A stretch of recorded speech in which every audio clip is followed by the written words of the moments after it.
Hello friends, ഇന്ന് ഞാൻ ഈ എയർ ഫ്രയർ ഉപയോഗിച്ചിട്ട് നമുക്ക് എങ്ങനെയാണ് ഈ പൊക്കവട ഉണ്ടാക്കാൻ നോക്കാം.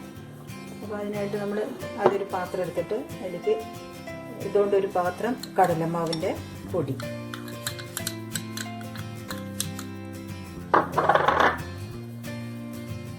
അത്ര തന്നെ അരിപ്പൊടി.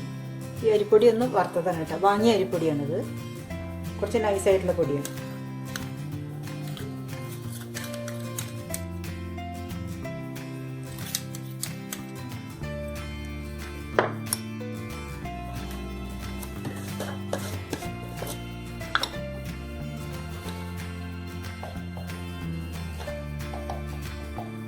ആവശ്യത്തിന് ഉപ്പ്,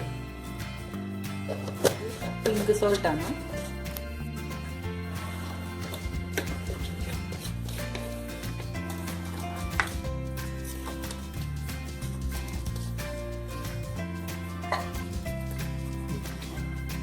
കുറച്ച് ഗാർലിക്കിൻ്റെ പൗഡറാണ്. പൗഡർ ഇല്ലാത്തൊരു ഗാർലിക്ക് നന്നായിട്ട് അരച്ചിട്ട് അതിൻ്റെ വെള്ളം ചേർത്താലും മതി. കുറച്ച് ഗാർലിക് പൗഡർ,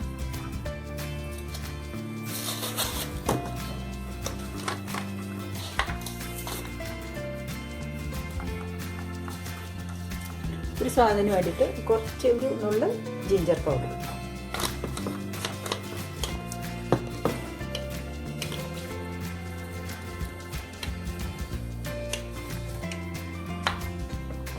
ഒരു കളർ കിട്ടാൻ വേണ്ടിയിട്ട് നമുക്ക് ഒരു നുള്ള മഞ്ഞൾപ്പൊടി ചേർക്കാം. കളറുമാണ്, പിന്നെ ഹെൽത്തിനും നല്ലതാണ്.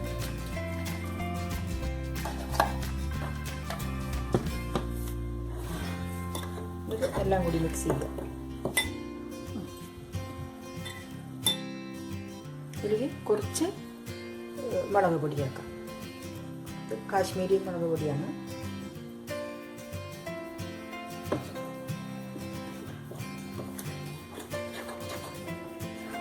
നന്നായിട്ട് മിക്സ് ചെയ്യുക.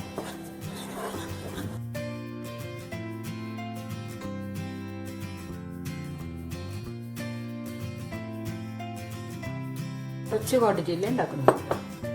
കൂടുതൽ വേണ്ടവർക്ക് എല്ലാം കൂടുതൽ എടുക്കാം. ഇത് നമുക്കതിൽ വെറും വെള്ളം, പച്ചവെള്ളം, ചൂടുവെള്ളം എന്നല്ല, വെറും പച്ചവെള്ളം ഒഴിച്ചിട്ട് ഇത് കുഴയ്ക്കാം. വെള്ളം കുറേശ്ശെ ഒഴിക്കുക, അധികം ആകരുത്.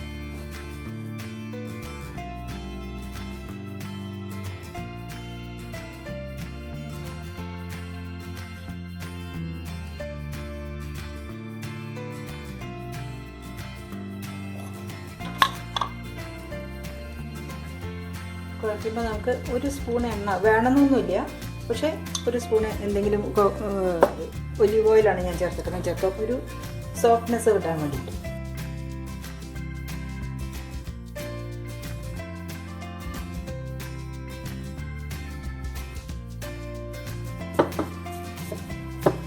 വെള്ളം അധികമാകാതെ നോക്കണം. ചപ്പാത്തിക്കൊക്കെ കുഴക്കണ പോലെ കുഴച്ച് റെഡി ആയിട്ടുണ്ട്. ഇനി നമുക്കത് ഈ പാത്രത്തിലിട്ടിട്ട്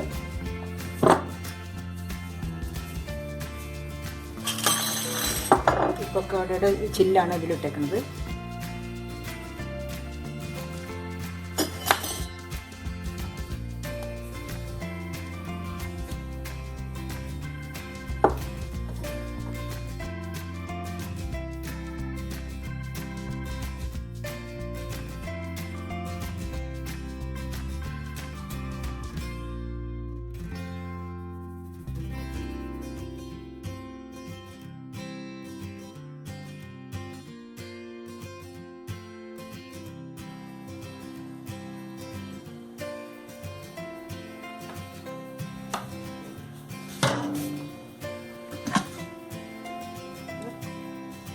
പിന്നെ ഒഴിച്ചിട്ടുണ്ട്. നമ്മൾ ഈ പാത്രത്തിൻ്റെ ഉള്ളിൽ വെക്കുകയാണ്. അതിൻ്റെ ഉള്ളിൽ ആ ഗ്രില്ല് ഇട്ടിട്ടുണ്ട്. ആ ഗ്രില്ലിൻ്റെ മേലെയാണ് നമ്മൾ പക്കോട പൊഴിഞ്ഞ് വെച്ചത്.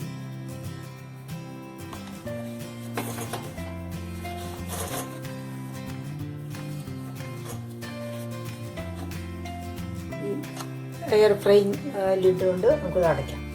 അതുപോലെ തന്നെ ഈ 5 പിന്ന് ഇതിനോട്, അല്ല 6 പിന്നെ ഈ 6 പോയിൻറ്റ്സ് ആയിട്ട് ടച്ച് ചെയ്യുന്ന വിധത്തിൽ വയ്ക്കുക.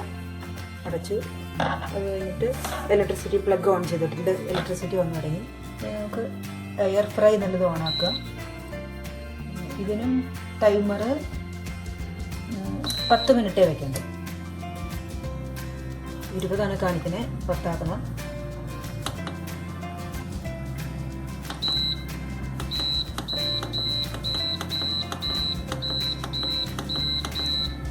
മിനിറ്റ്. പിന്നെ 350 ഡിഗ്രി ടെമ്പറേച്ചർ അത്ര തന്നെ കാര്യത്തിൽ 10 മിനിറ്റ് കഴിഞ്ഞിട്ട് നമുക്ക് നോക്കാം.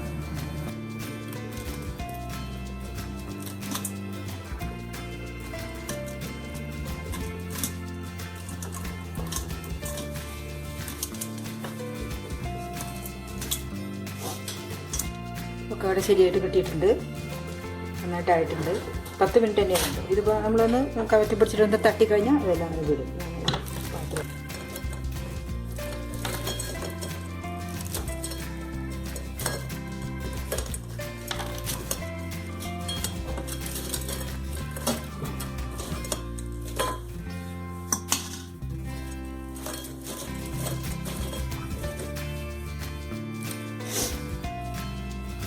പക്കോട റെഡി ആയിട്ടുണ്ട്. നല്ല ക്രിസ്പാണ്.